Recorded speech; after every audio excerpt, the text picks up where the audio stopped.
Welcome home to St. Anne's.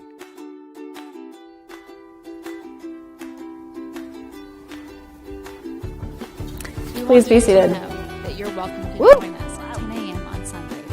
Please be sure to hit subscribe to receive our sermons. We can't wait to meet you. Because snow in Missouri is a terrifying, terrifying thing. It's like hell has come upon us. And I have to be honest, I don't think there's been a blizzard warning since I've lived in Missouri. This is new. Though I will notice, you might note that so far, as is classic Missouri, what they've said will happen is not happening. Now, what will happen is what they have said won't happen. That's what will happen. Because, as Mark Twain said, if you don't like the weather, wait 5 minutes. It will change. Okay, so we're going to do our best to keep it somewhat brief. Though you guys know that could or may or may not happen. I don't know. We'll see what happens. Okay, so this Sunday is the last Sunday before we start the new church year. Would you believe Advent is next Sunday? What? Crazy, right? And sometimes I think that Christ the King Sunday is kind of a placeholder. We're like, well, we're almost done. Got to do something. What could we do? Christ the King. Let's talk about that. And so clergy everywhere scramble because, we're trying to gear up for Advent, but we're not quite there yet. So we're like, okay, what do we do? Christ the King. Yes. Except, I don't know if you guys noticed, but we live in a democracy. And so the term king doesn't really resonate with us.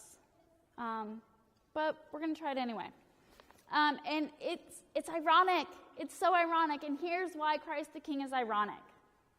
Because throughout the history of the Israelites and coming, we've had this idea that we want a king. We want a glorious king. And this is not new. The Israelites kept going to God, and they're like, so we want a king. And God is like, you don't need no king, you got me. I'm good. No. We really want a king. You see, all these other groups over here, they have kings. We want a king. They're all making fun of us. Like all those other countries, they're making fun of us because we don't have no king. And God's like, you don't need a king. You will regret, humans are not good at being kings. And they're like, but we really want a king. And he's like, fine, I'll give you a king. And we got one, we're like, well, that didn't work out the way we wanted it to. And here's the thing. Humans aren't good leaders. We think we should be. We want to be. We're drawn to leadership, aren't we? But it turns out we're just too human-y.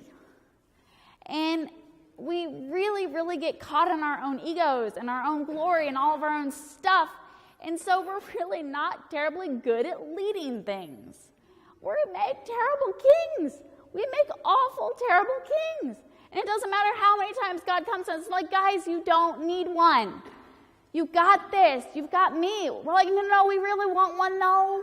Because like all those other groups, all those other churches, they have these awesome, cool leaders with like all their gear and their great teeth. And they're like, I know, y'all know which one I'm referencing, right? And, these stadiums and all this stuff. Have you heard them preach? We want one of those.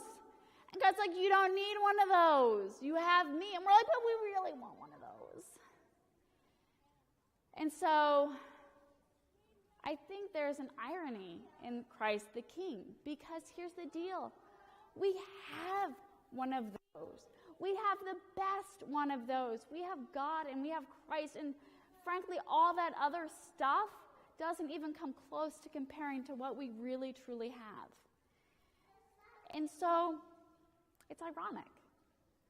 In the classic form of irony, it's ironic. And yet, I think it's important for us to talk about, because we all have this thirst for this ideal of what it is, what true leadership looks like.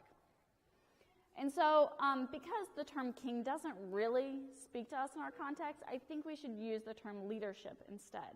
Leader. Which is a big buzzword right now. We got books all over the place. We got seminars. We got classes. We got all sorts of things that are going to help us be good leaders, right? Anyone ever attended one of those classes? I mean, I'd like to not raise my hand, but I've been there. Because they're like, oh, well, it's important to teach leadership. It's not. Because here's the thing. We have a leader. We have a really good one in Christ. We have a king in God. We have this. And guess what? God's really good at this. Like, God got this. And it doesn't matter how many seminars, how many classes, how many books we read, we will always get stuck in our humaniness. We will always get stuck in our urge for titles and fancy clothes and great words and all those things. We will get stuck in that. And so I want us to talk about that, because here's the thing that we don't realize, and it doesn't matter how many books you read, and it doesn't matter how many classes you take. I've literally never heard someone talk about what real, true leadership is. It's servanthood. It is servanthood. It is not titles. It is not letters after your name. It is not what you wear. It is not how you speak. It doesn't matter how many people are listening to you. It is about whether or not you're willing to sacrifice and serve even when all seems lost. When it seems hopeless and useless and you've got this ragtag band of disciples. I mean, didn't nobody handpick that group. That is leadership. That is leadership when you cling to that and you say, I don't care if it's successful or not. I don't care if I have great teeth. I don't care if I can preach the most amazing sermon in the world. I don't care, because this is what God has called us to.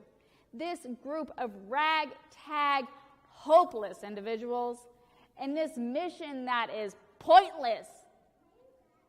That is what God has given to us. That is leadership. It's not glorious, and it's not exciting, not fun. And that's why only Jesus would do it. Because all the rest of us, we've read the end of the book. We've read up to the end of the book, and we're like, these people are messed up. Like, they're not the brightest group, and they're kind of a ragtag bunch. And we're like, dude, I don't know if you've looked at the world around you that you are in, but you're not playing this game the right way. And Jesus says it doesn't matter. It doesn't matter, because this is the church. This is the rock upon which we will have salvation. A ragtag bunch of messed up people in a hopeless cause that is this world. It's a horrible idea. It's a bad leadership model. I mean, literally no one in any seminar would say, this is how you should do it. This is a good idea. No, it's a terrible idea. And yet that is the kingship and the leadership that God calls us to.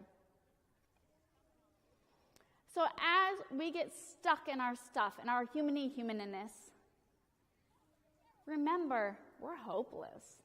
We're a mess. We're surrounded by messiness. But guess what?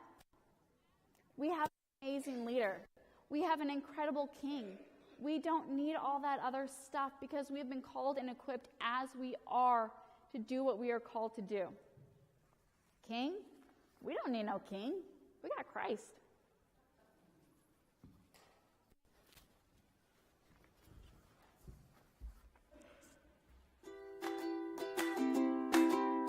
We want you to know that you're welcome to join us at 10 a.m. on Sundays.